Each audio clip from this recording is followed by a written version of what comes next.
बहुत बहुत धन्यवाद जितेंद्र भाई जी। आज के इस कार्यकर्ता सम्मेलन के अध्यक्षता कर रहे मुंगेर जिला राष्ट्रीय लोक समता पार्टी के जिला अध्यक्ष आदरणीय जितेंद्र कुमार कुशवाहा जी, मंच पर उपस्थित आज के इस कार्यकर्ता सम्मेलन के मुख्य अतिथि श्री पप्पू सिंह जी, जो युवा राष्ट्रीय लोक समता पार्टी के राष्ट्रीय अध्यक्ष हैं, हमारे बीच मौजूद हैं बांका जिला के जिला अध्यक्ष शैलेंद्र कुमार उर्फ मंटू जी, मंच पर उपस्थित हैं हमारे बीच दिवाकर भाई, चिकित्सा प्रकोष्ठ के मुंगेर जिला के अध्यक्ष डॉक्टर मनोज चौधरी जी, मोहम्मद भाई, कैलाश यादव जी, अभिमन्यु भाई जी और तमाम जोगिंदर यादव जी जो सरापुर के प्रखंड अध्यक्ष भी हैं, शायद भी प्रखंड काफी अध्यक्ष भी बनाए हैं। चलिए ठीक, तमाम सभी साथीगण और उपस्थित माताओं, बहनों, भाइयों एवं बुजुर्गों, राष्ट्रीय लोक समता पार्टी 3 मार्च 1913 को बना था। उससे पहले बिहार नवनिर्माण मंच आदरणीय उपेंद्र कुशवाहा जी चलाते थे। हम लोग तभी से मंच के माध्यम से ही हम लोग उनसे जुड़े हुए हैं और उनके नीति और सिद्धांत को हम लोग गांव-गांव तक पहुंचाने का काम कर रहे हैं। उन सभी में पुराने साथियों के रूप में हमारे बीच मंटू है कि जो बांका जिला के अभी भी अध्यक्ष हैं। हम लोगों को ख्याल है जब मैं बांका जिला का प्रभारी हुआ करता था राष्ट्रीय लोक समता पार्टी की तरफ से, तो आज तो यह देख के मन गदगद हो जाता है कि हजारों और सैकड़ों की संख्या में हम लोग जुटे हैं। मुझे ख्याल है जब मैं पहली बार बांका का प्रभारी बन के गया था, मंटू जी हम लोग के साथ थे, तो पहली बैठक जो लिए थे उसमें मात्र हम लोग 5 लोग थे, मात्र 5 लोग पहुंचे। क्या मंटू है? लेकिन आज बांका जिला भी चरम स्थान पर है। ये 1911-12-13 की घटना है, 7-8 वर्ष पूर्व की घटना है।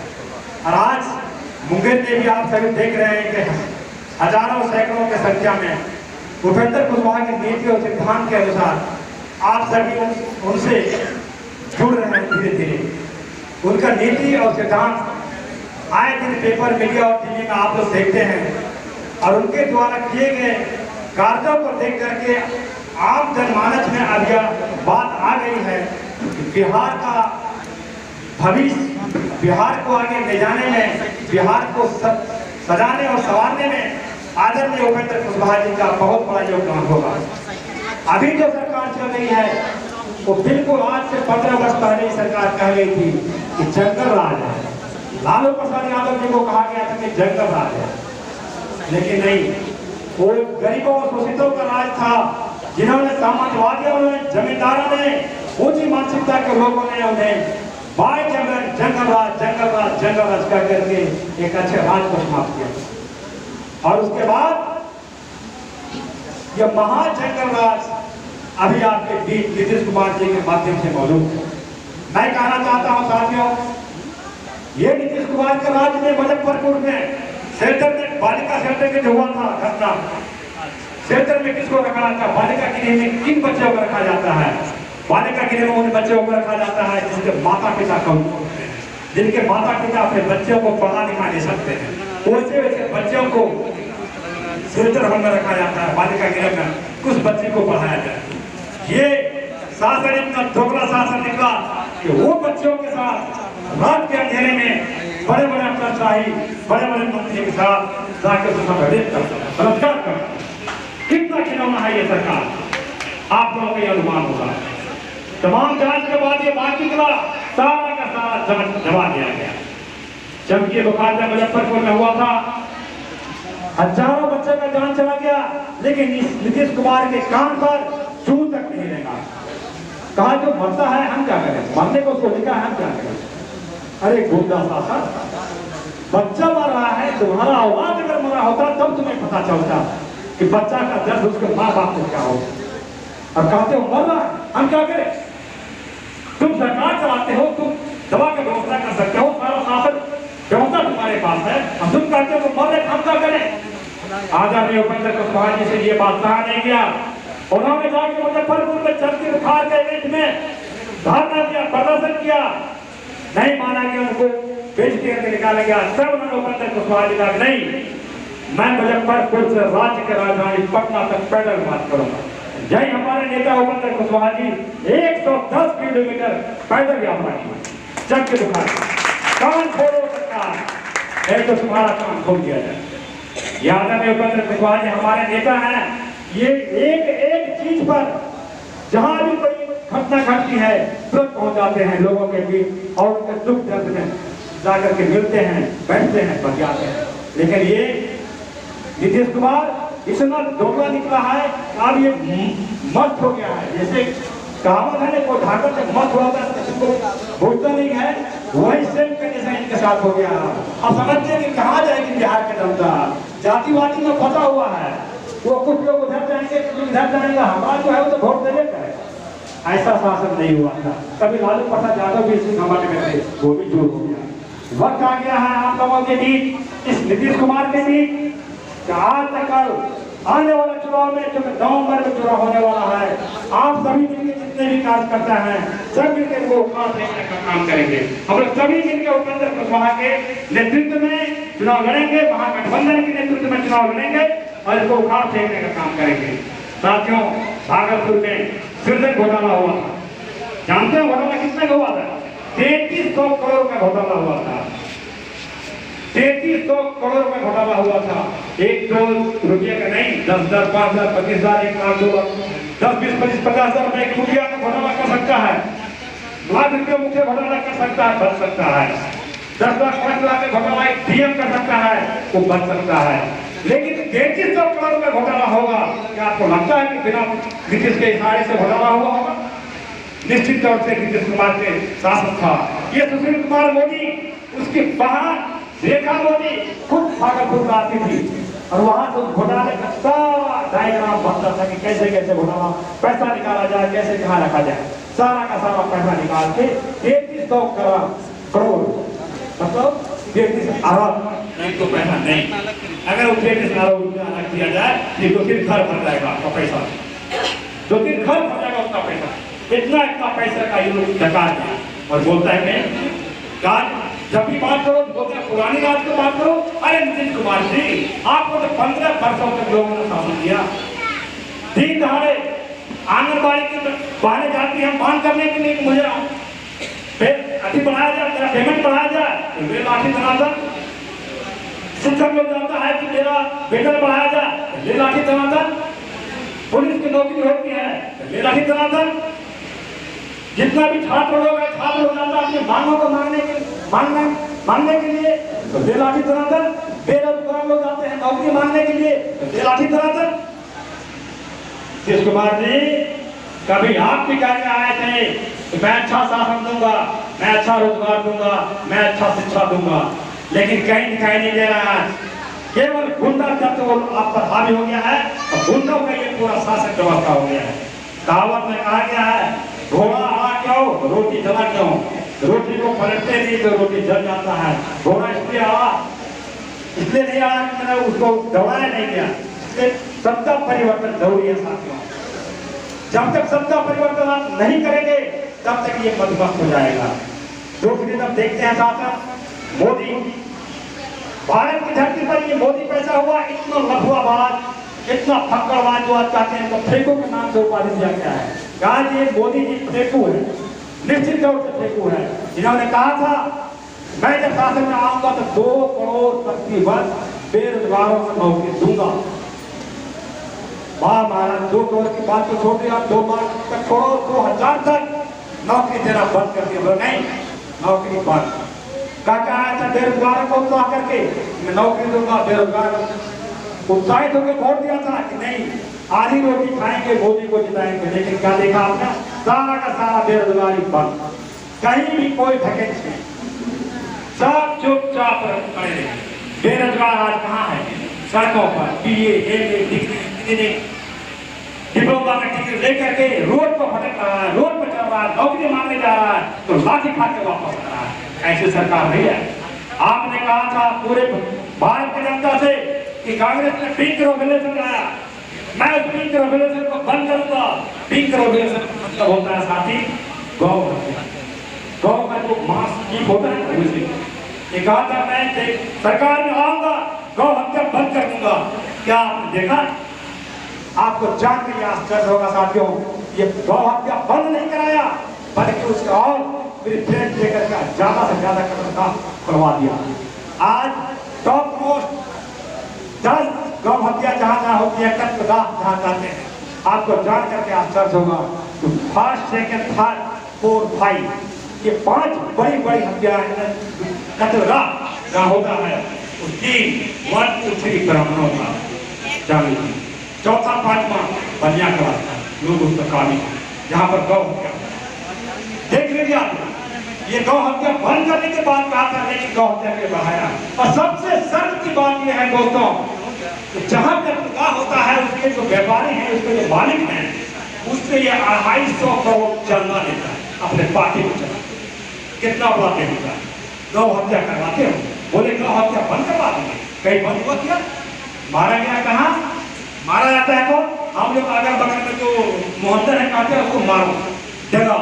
ये हम लोगों में आपस में विभेद करता है, तो आपस में ये पब्लिक लड़ता है, हिंदू मुस्लिम करते रहे और हम शासन करते रहे। हम ये पूछना चाहते हैं भारतीय जनता पार्टी के लोगों से, शाहनवाज के नाम सुने हम तो भागलपुर का सांसद था, उनकी पत्नी कौन है? उसकी पत्नी हिंदू में ब्राह्मण का नकवी जो राष्ट्रीय प्रवक्ता है भारतीय जनता पार्टी का, उसकी पत्नी कौन है? हिंदू है जो ब्राह्मण जाति का है। सुब्रमण्यम स्वामी जो राज्यसभा के सदस्य भारतीय जनता पार्टी से, उसकी अपनी बेटी का शादी मुस्लिम से किया। शाहरुख खान का पत्नी कौन है? हिंदू में ब्राह्मण जाति। आमिर खान का मां का नाम क्या है? वो भी हिंदू से ब्राह्मण जाति। एक सिंगल जो हिंदू महासभा रखा था उसकी बेटी की शादी कहाँ होता है? बादशाह की पोती का शादी किससे होता है? मुस्लिम के लड़के से। मैं पूछना चाहता हूँ साथियों, और बहुत दर्जनों ऐसे एग्जाम्पल है जिसको कि बड़े बड़े भारतीय जनता पार्टी के लोग हैं और उसका शादी हिंदू के ब्राह्मण जाति से है। साथियों मैं पूछना चाहता हूँ फिर ये भारतीय जनता पार्टी, ये आरएसएस के लोग, तुम पूरे भारत के लोगों को बेवकूफ क्यों बनाते हो? अपनी जब बारी आती है तो तुम मुस्लिम के बेटे से शादी करते हो, उसको दामाद बनाते हो।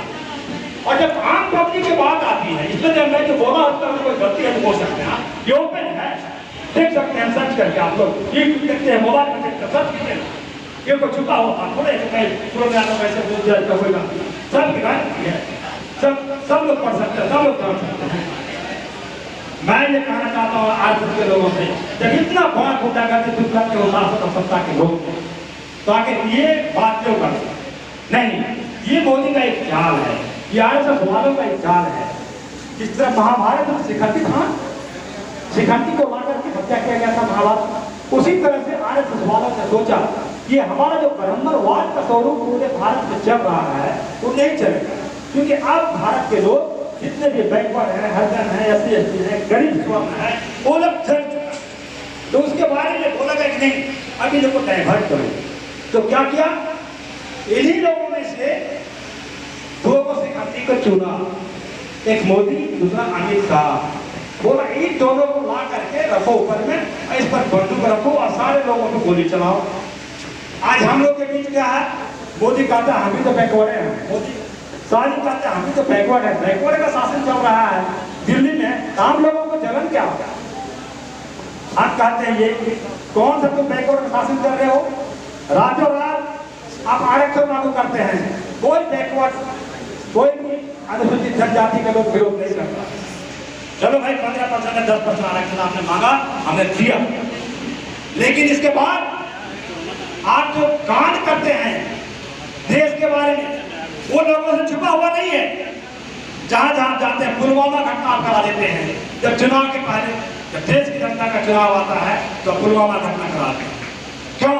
क्योंकि लोग बेरोजगार छात्र सवाल पूछेगा कि भाई पुलवामा घटना आप जो करा रहे हैं बेरोजगारों का क्या हुआ?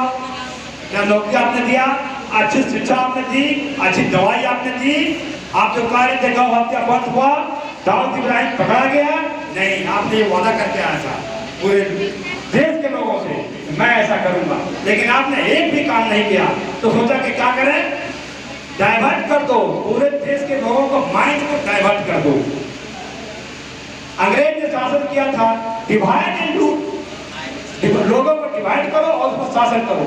ये भारतीय जनता पार्टी के लोग डाइवर्ट, माइंड को डाइवर्ट कर दो और शासन करो। समझा कि ये लोग अभी सब लोग आक्रोशित में हैं तो पुलवामा घटना करा दो, 40 से 42 सैनिक हमारे शहीद हो गए, उसके बीच में सभी लोगों का माइंड डाइवर्ट हो गया। अरे यार ये पाकिस्तान वाला करा दिया, हमारे लिए राज सत्ता के लिए कभी भी कुछ भी कर सकता है जाने की, ये इतना ठोकने किस्म का अनिवार्य लोग है। ये इसके बैकग्राउंड में आरएसएस का झंडा चलता है, आरएसएस का चलता है, आरएसएस का अपना कहता है मनुवाद में मानता है। मनुवाद क्या है दोस्तों, जान लीजिए संविधान को नहीं मानता, ये हमारे संविधान को नहीं मानता, अंदर से जान लीजिए आप लोग कि मनुवाद को संविधान को लाना चाहते हैं कि मनुवाद आएगा। मनुवाद में क्या जानते हैं, उसमें लिखा हुआ है कि मैं यादव का बेटा हूँ, मुझे पढ़ने का काम नहीं, डॉक्टर इंजीनियर IAS IPS बनने का काम नहीं, नेतागिरी करने का काम नहीं, एक लाइन में यादव का बेटा है तो भैंस चराइए दूध बेचिए। अगर आप कुशवाहा का बेटा है तो सीधा सब्जी उठाइए, बैगन मूलिया उठाइए, सीधा बाजार में रोटी किनारे बैठ के बेचते रहिए। समाज का बेटा है तो सीधा जूता चप्पल सीधे, दूसरा कोई काम नहीं, IAS IPS बनने का नहीं। इसी तरह से सभी जातियों पर इसका वो अपने मनुवाद में लिखा हुआ है, वो अपने जाति के आधार पर काम करे। ब्राह्मण का काम है केवल पूजा पाठ करना और दान लेना और बड़ा पेट भरा के आके बैठना, यही मनुवाद है। ये उसी मनुवाद को थोपना चाहता है। आज देख रहे हैं कि पूरे देश में जहां भी देखिए, आज राष्ट्रपति को एक कैप्चर कर लिया, अपना बैठा दिया जो चाहे,